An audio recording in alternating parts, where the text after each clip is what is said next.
बीते कुछ समय से अलग अलग कार्यक्रमों में संख्या की कमी से जूझ रही राजसमंद कांग्रेस के चेहरे पर आज मुस्कुराहट लौटी होगी। संविधान बचाओ रैली में न केवल अच्छी खासी संख्या दिखाई दी, बल्कि मंच से जिस प्रकार पूर्व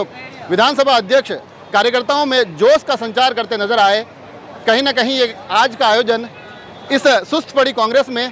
प्राणवायु फूंकने जैसा था।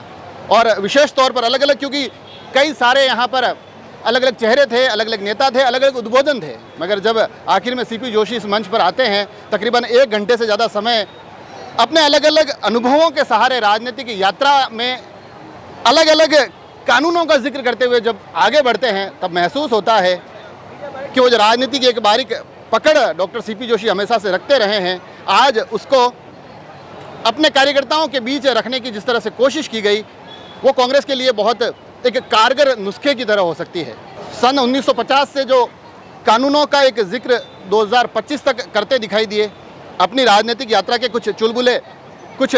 हल्के फुल्के उदाहरण भी लोगों के साथ बांटते नजर आए। बीच बीच में यह भी कहते दिखाई दिए कि मैं तो सुप्रीम कोर्ट की वकालत करने गया था, कहीं ना कहीं मेरे पीछे मुंशी ढीले रह गए। हालांकि इन तमाम अलग अलग टिप्पणियों के बीच में जिस एक मुद्दे पर वो लगातार मुखर होकर बोलते दिखाई दिए, वो मुद्दा संविधान बचाओ रैली का मूल था। वो मुद्दा अलग अलग कानूनों का जिक्र था। वो मुद्दा जातीय जनगणना का एक ऐसा विषय था जो इन दिनों देश भर में चर्चाओं का माध्यम बना हुआ है।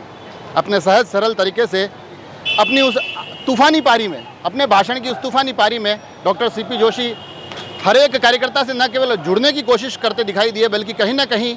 उस भाषण के, उस उद्बोधन के आखिर में वो उन्हें ये जिम्मेदारी भी देते दिखाई दिए कि अब यहाँ से आपकी जिम्मेदारी है, गांव गांव ढाणी ढाणी जाइए और लोगों को बताइए कि आखिर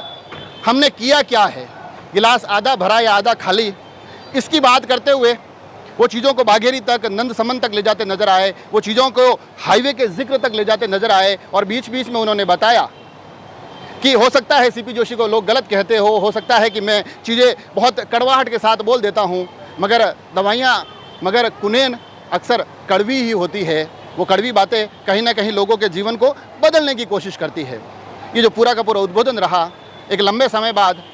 डॉक्टर सीपी जोशी की इस उद्बोधन में ऐसी झलक देखने को मिली, जिसके तौर पर उन्हें सिर्फ एक नाथद्वारा विधानसभा भर का नहीं, बल्कि पूरे राजसमंद की चारों विधानसभाओं के हर एक क्षेत्र तक जाता हुआ राजनेता उनमें आज दिखाई दिया। उन्होंने आमेठ की जल समस्या का जिक्र किया, उन्होंने चंबल के माध्यम से भीम देवगढ़ को छुआ, उन्होंने बाघेरी के बहाने राजसमंद के गलियारों को टटोला। बीच बीच में जिक्र मार्बल व्यवसाय का भी आया, जहाँ यहाँ के जो स्थानीय व्यापारी है उनकी अनदेखी, उसका जिक्र करते दिखाई दिए। और बातों के मूल में नाथद्वारा में उनके विकास कार्य और फिर आज के इस दौर का जिक्र भी देखने को मिला। कुल मिलाकर कांग्रेस को जिस एक कार्यक्रम की जरूरत थी, कहीं ना कहीं आज वो कार्यक्रम सामने निकल कर आया। कुल मिलाकर कांग्रेस को जिस एक उद्बोधन की जरूरत थी, डॉक्टर सीपी जोशी के माध्यम से उद्बोधन लोगों तक पहुंचता दिखाई दिया। कुल मिलाकर कांग्रेस को जिस एक मार्गदर्शन की जरूरत थी, यकीनन